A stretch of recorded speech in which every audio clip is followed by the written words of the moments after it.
کفر کسی کا سکا نہیں ہے۔ ہم نے لاپرواہی برتی، ہم ان لوگوں کی مدد کرنے کی بجائے ہم نے حوصلہ شکنی کی اور ان قوتوں کے علاقار بنے جو ان کو مار رہی ہیں۔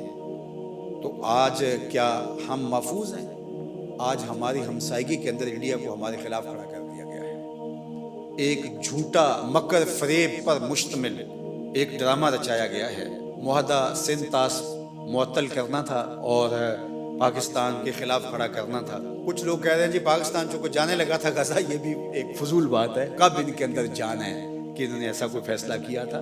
یہ نہیں کہ ہم کچھ کرنے لگیں گے تو وہ ہمیں پکڑیں گے، ہم کچھ بھی نہ کریں وہ ہمیں جینے کا بھی حق نہیں دیتے۔ وہ تو ہمارے مسلمانوں والے نام بھی گوارا نہیں کرتے۔ آپ بلاد غرب کے اندر جائیں، ہمارا پردہ بھی وہ نقاب نوچ لیتے ہیں کہ تم نقاب بھی نہ کرو۔ کہاں گئے آزادی اظہار کی بات کرنے والے؟ وہ تو ہمارے وجود کو برداشت نہیں کرتے، ایک ایک کر کے ہمیں مارتے رہیں گے۔ لیکن بہرحال یہ موقع ایسا ہے کہ ہمیں متحد ہونے کی ضرورت ہے، ورنہ یہ بات ذہن میں رکھیے گا، عالمی سطح پہ متحد نہیں ہوں گے تو جو حال ہوا ہمارا وہ آپ کے سامنے ہے۔ اور اگر ہم ملکی سطح پہ متحد نہیں ہوں گے تو ہم سے کتنی بڑی طاقت ہمارے مقابل کھڑی ہے، اور دنیا کے بڑے بڑے جگادری اور دنیا کے بڑے بڑے بدماش اس کی پشت کے اوپر ہاتھ رکھ کر کے اس کو کہہ رہے ہیں تو دلیر ہو۔ وہ پاکستان کے وجود کو برداشت نہیں کر رہے۔ پاکستان کے وجود کو ہمارے کچھ مسلم ممالک بھی برداشت نہیں کرتے، اس اعتبار سے کہ یہ ترقی کرے۔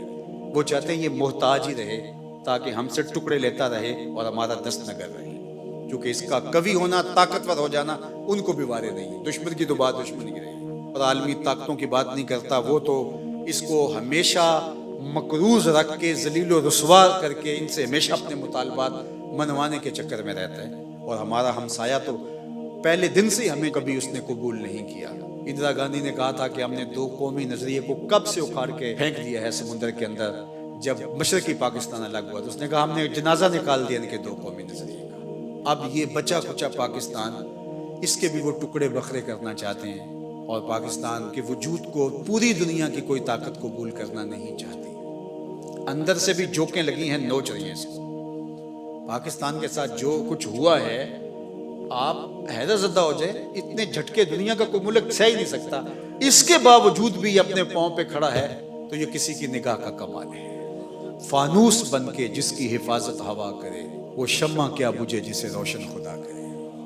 اس لیے پاکستان، میں نے بارہا کہا ہے، مٹنے کے لیے نہیں، قیامت تک قائم رہنے کے لیے مارز وجود میں آیا ہے۔ تو اس وقت حکومت کے کارپردازان کو اور عوام کو، اپوزیشن کو، سب لوگوں کو مل بیٹھ کے سوچنا ہوگا، ملک کے لیے اپنی اپنی اناؤں کو ذبح کرنا ہوگا اور مل کے اس وطن کے لیے سوچنا ہوگا۔ اگر پاکستان ہے تو ہم ہیں، اور اگر پاکستان نہیں تو پھر ہمارا وجود کہاں ہے؟ تو اپنی انا کو چھوٹا کریں اور پاکستان کو بڑا مانیں اور مل بیٹھیں۔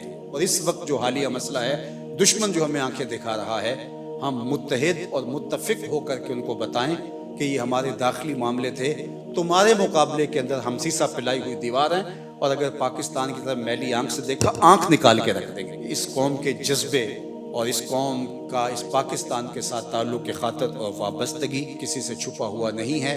انشاءاللہ اللہ اس وطن کی حفاظت فرمائے گا۔